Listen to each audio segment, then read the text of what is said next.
जय माता दी। दोस्तों आज चलते हैं हम हिमालय की गोद में बसा हुआ 108 शक्तिपीठों में से एक है जहां माता सती की नाभि गिरी थी। जी हाँ, आज की वीडियो में हम आपको कराने वाले हैं माता पूर्णागिरि के दर्शन, जिन्हें पूर्णगिरि के नाम से भी जाना जाता है।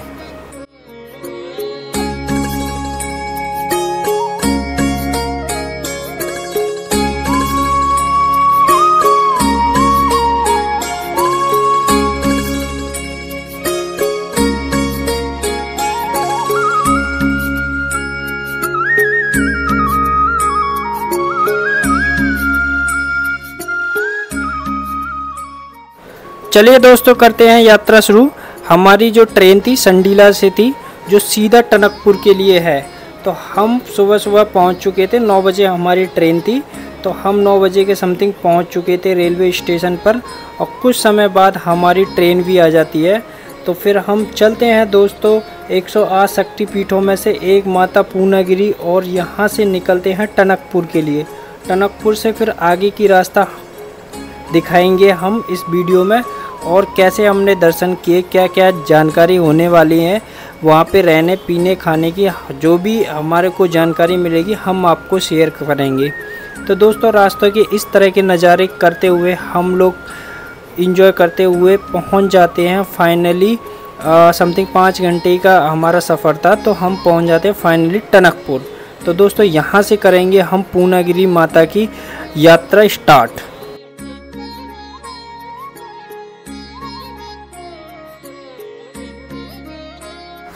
टनकपुर से माता पूर्णागिरि जाने के लिए आपको कैब मिल जाएगी, जिसका किराया ओनली 70 रुपीज़ रहने वाला है। तो हम भी माता पूर्णागिरि के लिए कैब लेकर निकल गए, और हम थोड़ा लेट हो गए थे। तो हमने प्लान किया कि हम नेक्स्ट डे जल्दी उठ के और नेक्स्ट डे हम जाएंगे माता पूर्णागिरि के दर्शन करने के लिए।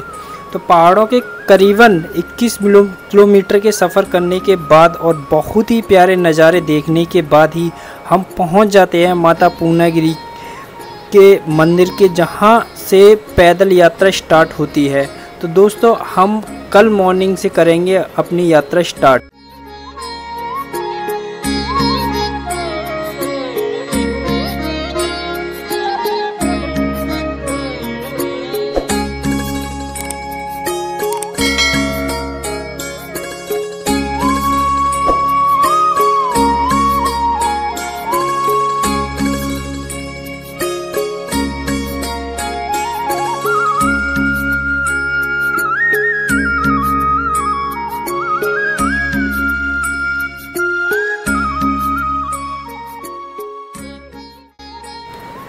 नेक्स्ट डे जैसे ही सुबह होती है हम लोग हो जाते हैं रेडी, और सुबह का जो नज़ारा देखते हैं एकदम बेहतरीन नज़ारा था यहाँ का।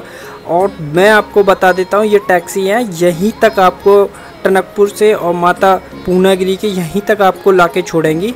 तो हम लोग भी एक्साइटेड थे माता पूर्णागिरि के दर्शन करने के लिए। तो हम भी जल्दी जल्दी सुबह रेडी हो गए थे, और एकदम जोश था कि चलते हैं माता पूर्णागिरि के दर्शन करने के लिए। तो हम भी तैयार होके पहुंच जाते हैं, और यही आपको सामने जो गेट दिखाई दे रहा है, यहाँ से माता पूर्णागिरि की जो पैदल यात्रा होती है वो यहीं से स्टार्ट होती है। यहाँ से आप गाड़ी वगैरह कुछ भी नहीं ले जा सकते, यहाँ से माता पूर्णागिरि की यात्रा स्टार्ट होती है। और मैं यहाँ प्रसाद की बात करूँ तो आपको 51 रुपये, 101, 251, 501 रुपये का हर तरह की प्रसाद आपको मिल जाएगा। आप अपनी श्रद्धा अनुसार आप परचेज कर सकते हो प्रसाद को, जो माता पूर्णागिरि के मंदिर में चढ़ता है।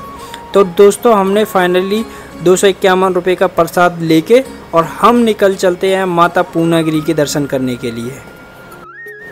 ये यहाँ की धर्मशाला है, जो ओपन धर्मशाला है। आप यहाँ पर नाइट में ठहर सकते हो, और जैसे आप सफ़र करके आए हो, थक गए हो, तो यहाँ पर रेस्ट कर सकते हो। तो यहाँ पर इसका कोई चार्ज नहीं लगने वाला है।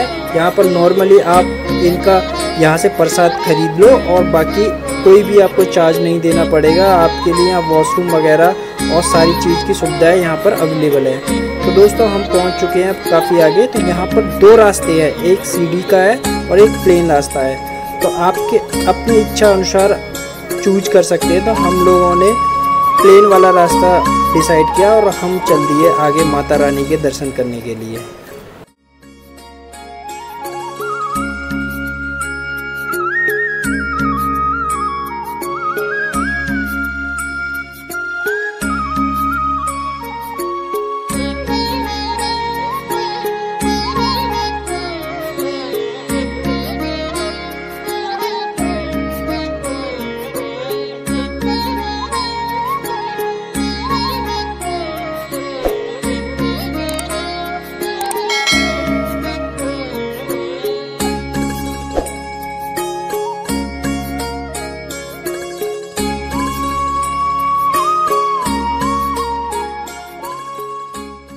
मैं आपको ये बता देता हूँ, यह मंदिर 108 शक्तिपीठों में से एक है। यहाँ काफ़ी चमत्कार भी देखने को मिले हैं। साथ ही साथ कहा जाता है कि माता सती की यहाँ नावी गिरी थी, इसलिए यह शक्तिपीठों में से एक है। साथ ही साथ इसके पीछे बहुत सी कहानियाँ प्रचलित है। यह मंदिर नेपाल के बॉर्डर के समीप है और बगल में शारदा नदी भी है। साथ ही साथ यहाँ 2-3 मंदिर और भी हैं। एक है झूठे का मंदिर और दूसरा है भैरव बाबा का मंदिर। अगर मैं इस रास्ते की बात करूं तो जो तकरीबन 3 किलोमीटर की चढ़ाई है, अगर आप नवरात्र में आते हैं तो यहाँ पर बहुत सारा क्राउड रहता है और आप अपनी गाड़ी से आते हैं तो आप काफ़ी पीछे आपको गाड़ी रोकनी पड़ेगी, जहाँ से आपको पैदल यात्रा करनी पड़ेगी। तो आपकी जब यात्रा 4 किलोमीटर से 4.5 किलोमीटर की पैदल यात्रा होने वाली है। अगर आप ऑफ सीजन में आते हो तो आप माता के मंदिर के एंट्रेंस तक आपको आना पड़ेगा, वहाँ से आपको 3 किलोमीटर की चढ़ाई की यात्रा करनी पड़ेगी।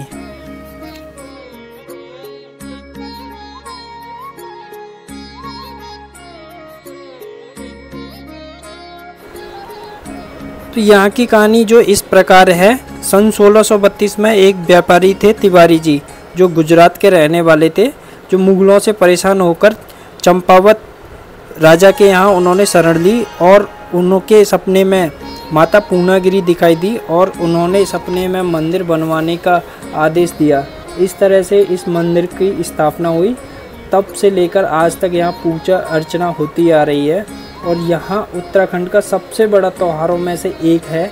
जो यहाँ मेला जो लगता है करीबन 2 महीने का लगता है, पर चैत वाले नवरात्र में यह मेला 10 दिन का लगता है और यहाँ पर बहुत सारी भीड़ आती है और इसके लिए गवर्नमेंट स्पेशल ट्रेन चलाती है। नवरात्र के यहाँ पर कुछ वाइब भी अलग होती है।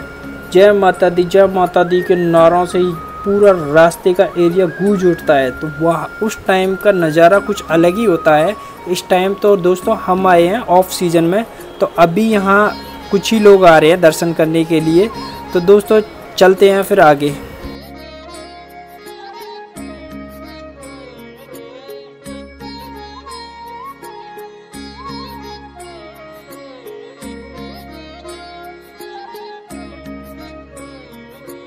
फाइनली हम 2 घंटे का सफ़र तय करने के बाद माता रानी के दरबार में आ गए हैं और चलते हैं माता रानी के दर्शन करते हैं। मैं आपको एक बात बता देता हूँ, इस टाइम ऑफ सीज़न है तो हमारे फ़ोन वगैरह अलाउ हैं, तो हम लोगों ने चुपके से वीडियो भी बना ली थी। लेकिन आप नवरात्र के टाइम पे आओगे तो आपको यहाँ पर फ़ोन वगैरह कुछ भी अलाउ नहीं रहेगा।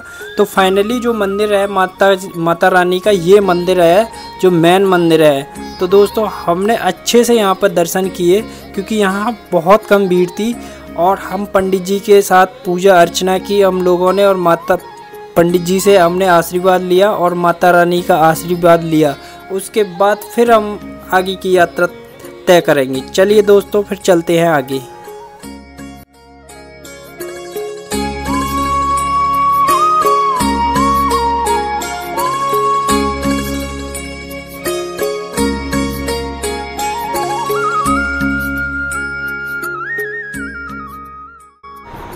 दोस्तों ये आप चुंदरी देख रहे हो ना, जो रेलिंग में बंधी हुई है, तो लोग आते हैं यहाँ माता रानी के दर्शन करते हैं और माता रानी से अपनी मन्नत मांगते हैं और जिन लोगों की मन्नत पूरी होती है फिर वो दोबारा पुनः दर्शन के लिए आते हैं माता रानी के लिए।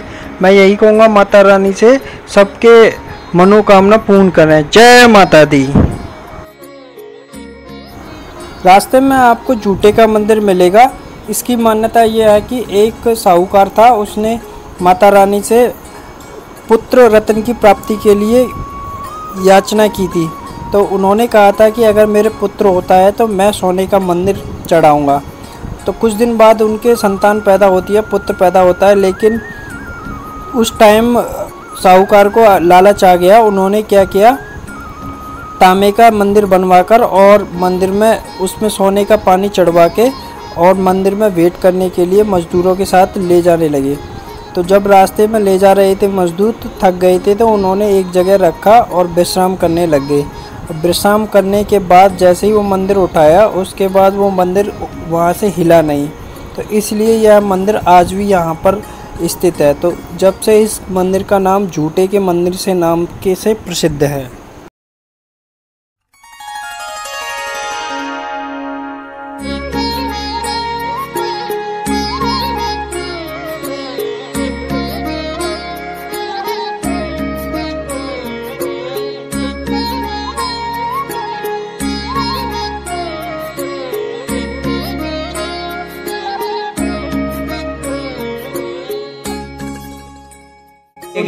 दर्शन बड़े आराम से हो रहे हैं, बहुत बढ़िया, और बड़े अच्छे दर्शन हो रहे हैं और कोई समस्या नहीं है ऊपर तक जाने में। पालकी बुजुर्गों के लिए भी है ऊपर तक, बड़ा अच्छा रास्ता है, कोई समस्या ऊपर जाने में। अच्छा, और क्या कहते हैं, ये मंदिर के अंदर जाने दे रहे हैं दर्शन करने? जी बिल्कुल, मंदिर तक जाने दे रहे हैं। एक चीज मैं आपको बता देता हूँ, अगर आप मेले के टाइम पे आते हो या फिर आप नवरात्रि के टाइम पे आते हो तो आप मंदिर के अंदर जाके दर्शन नहीं कर सकते, क्योंकि भीड़ होती है, बहुत ज्यादा भीड़ होती है भीड़ की वजह से। तो अभी जैसे मंदिर के अंदर दर्शन करना है तो अभी आप अभी आगे कर सकते हो या फिर नवरात्रि के बाद कर सकते हो। इस टाइम भीड़ कम है, इसमें आप आराम से दर्शन कर सकते हो मंदिर तक।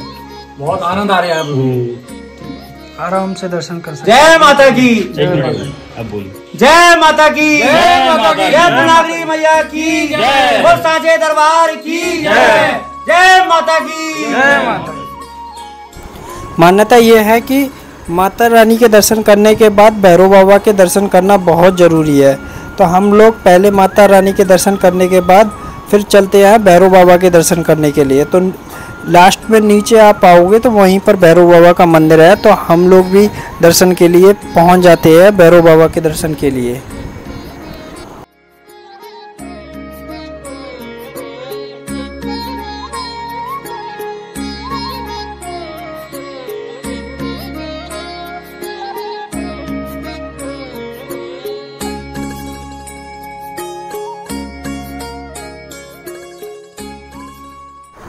फाइनली हम भैरव बाबा के दर्शन कर लेते हैं, तो यहाँ पर हमारी यात्रा होती है समाप्त। लेकिन अभी दोस्तों हमारी पूरी यात्रा समाप्त नहीं हुई है।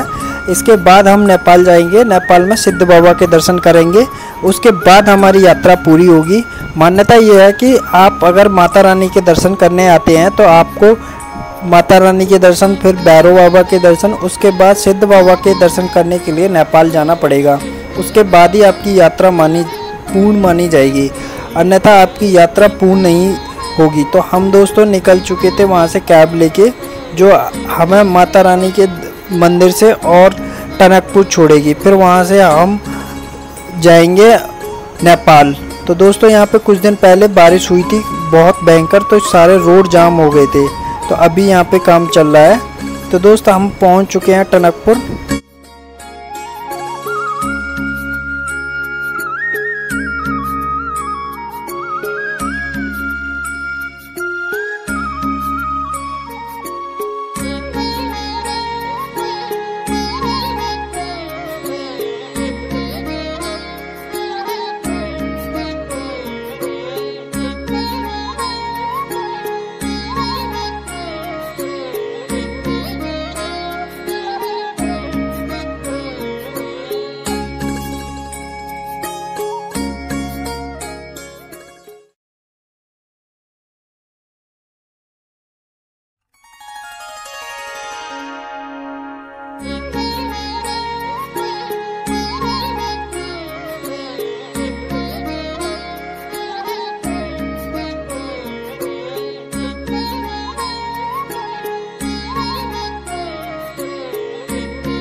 फाइनली हम लोग पहुंच जाते हैं नेपाल और चलेंगे अब सिद्ध बाबा के दर्शन करने के लिए।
इस मंदिर की मैं कहानी की बात करूं तो यहाँ पर चंद्रशर महादेव के रूप में इन्होंने तप किया था, जो सिद्ध बाबा हैं।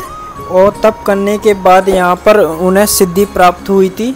तो सिद्धि प्राप्त होने के बाद माता पूर्णागिरि ने इन्हें दर्शन दिए, और दर्शन देने के बाद उन्होंने कहा जो भक्त मेरे दर्शन करने के लिए आएगा और उसके बाद आपके दर्शन करने आएगा, उसकी यात्रा तभी पूर्ण मानी जाएगी, अन्यथा उसकी यात्रा पूर्ण नहीं मानी जाएगी। तो दोस्तों हम भी यहाँ पर दर्शन के लिए आ गए थे, तो हमारी यात्रा यहीं पर संपूर्ण होती है।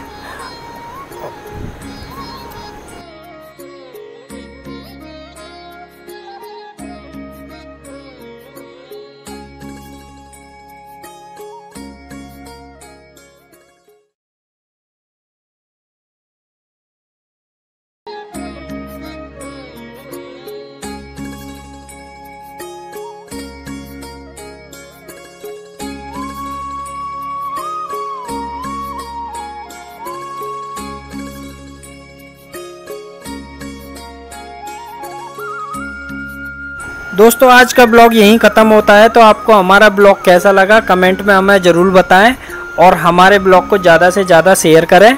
अगर आप हमारे चैनल पर नए हैं तो हमारे चैनल को सब्सक्राइब करें और बेल आइकन ज़रूर दबाएं। तो चलिए दोस्तों फिर मिलते हैं नए ब्लॉग के साथ।